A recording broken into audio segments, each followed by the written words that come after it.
Shalom peuple de Dieu, c'est encore moi, votre sœur Aznat. Alors pour cette rubrique spéciale, j'aimerais juste vous faire part d'une chose qui m'a aussi aidé à garder le cap et vraiment à sortir de la culpabilité et aussi à marcher comme étant réellement fille de Dieu. Nous sommes dans le passage de Éphésiens. C'est l'épître des Éphésiens de l'apôtre Paul aux Éphésiens, Paul d'Éphèse. Éphésiens 2, 10. J'ai lu dans le nom du Seigneur. La parole de Dieu nous dit ceci.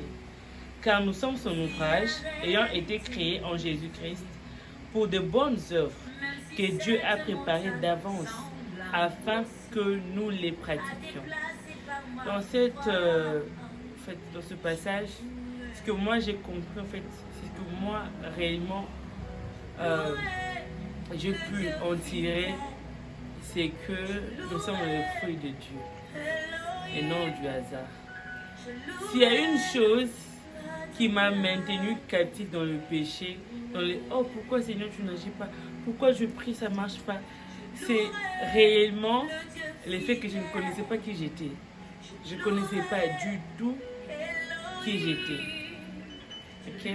Et sachez que le diable, lorsqu'il vient pour combattre une destinée appelée à impacter, une destinée appelée à ramener les brebis du Seigneur, il commence par ça.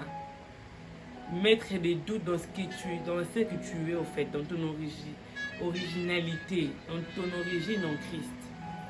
Christ est mort pour moi, Christ est mort pour toi, frères et sœurs. Ne soyez pas dans les doutes, n'en doutez pas au fait.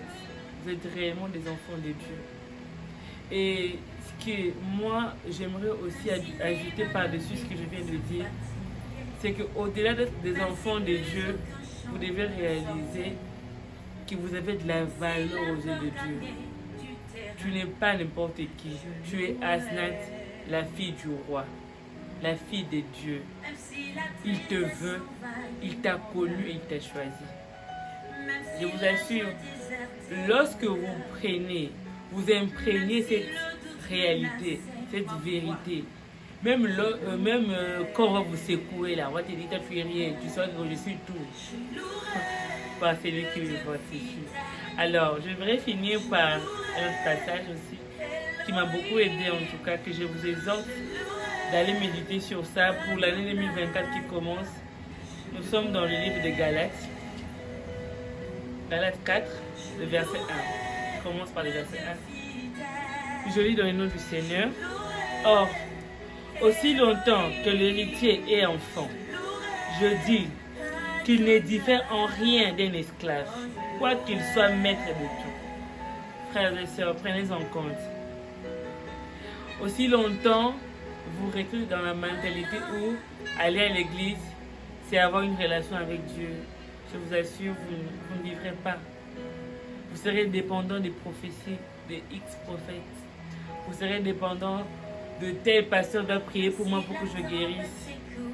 Je vous assure, moi j'ai outrepassé toutes ces choses en 2023. Je ne sais pas dire pourquoi Dieu a choisi ce soir moi, mais je peux l'assurer que lorsque j'ai compris que je ne suis pas n'importe qui, c'est-à-dire que je peux m'approcher de Dieu parce que c'est mon Père. Ce n'est pas un inconnu, ce n'est pas un Dieu lointain. Il est tout juste là près de moi.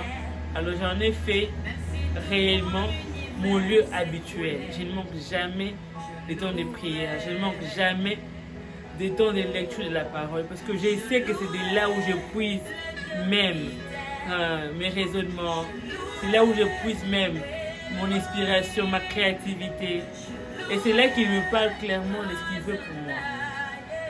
Frères et sœurs, comme le dirait mon père, le pasteur Ken Bamba, Dieu nous veut fusionnels avec lui.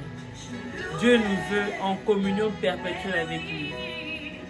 C'est que le diable combat très souvent, c'est notre identité dans le Seigneur, mais aussi le temps que nous accordons à Dieu. C'est le Seigneur des Seigneurs, c'est le roi des rois, oui, mais c'est aussi ton Père. Vois-le comme ton Père et non pas comme, je ne sais pas qui.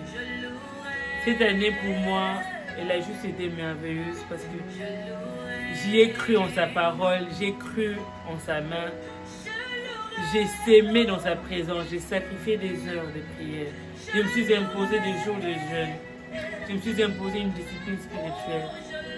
C'est vrai, je n'ai pas toujours tout obéi parce que je suis humaine, parce que je sais que j'ai marché avec mon Père et il a été avec moi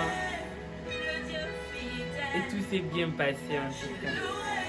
J'aimerais vraiment que vous imprégniez car cette vidéo, cette exhortation n'a qu'un seul but, vous faire prendre conscience de qui vous êtes, que le Seigneur vous aime, que le Père vous veut. Frères et sœurs, ton Père te veut, il te veut près de lui, il te veut en communion avec lui. J'ai eu mon baptême en cette année, 2023. J'ai eu mon diplôme de graduat en cette année 2023. Je sais que ça peut aussi être ton cas en 2024. Parce qu'il n'est jamais trop tard avec notre Père. Alors, je te dis à bientôt pour de prochaines vidéos en tout cas. Toujours dans la volonté du Père. Que Dieu vous bénisse et portez-vous bien. Bye.